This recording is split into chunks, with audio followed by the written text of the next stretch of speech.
सबैले भन्छन् धनी हुन धेरै पैसा कमाउनु पर्छ, तर यो पुरै झुट हो। आज हिडन फ्याक्ट्स नेपालमा हामी पैसाको त्यो कालो सत्य खोल्दैछौँ जुन बैंक र धनी मानिसहरूले तपाईलाई कहिल्यै भन्दैनन्। धनी र गरिब बीचको भिन्नता एउटा कुराले तय गर्छ, त्यो हो फाइनान्सियल आइक्यू। गरिबहरू पैसाका लागि रगत पसिना बगाउँछन्, तर धनीहरूले पैसालाई आफ्नो दास बनाउँछन्। अल्बर्ट आइन्स्टाइनले कम्पाउन्डिङलाई विश्वको 8औं अचम्म त्यसै भनेका होइनन्।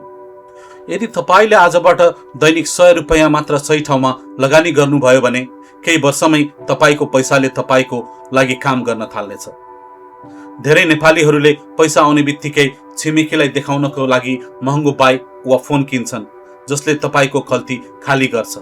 तर धनीले पहिले एसेट्स किन्छन्, जस्तै शेयर, घर जग्गा वा व्यवसाय। सम्झनुहोस्, यदि तपाई सुतेको बेला पनि पैसा कमाउने बाटो खोज्नुहुन्छ भने तपाईले मर्ने बेलासम्म काम गरिरहनु पर्छ। के तपाई पनि आफ्नो पैसालाई काममा लगाउन तयार हुनुहुन्छ? कमेन्टमा यस लेख्नुहोस्। यस्तै आर्थिक र राजनीतिक तथ्यहरूका लागि हिडन फ्याक्ट्स नेपाललाई फलो गर्नुहोस्।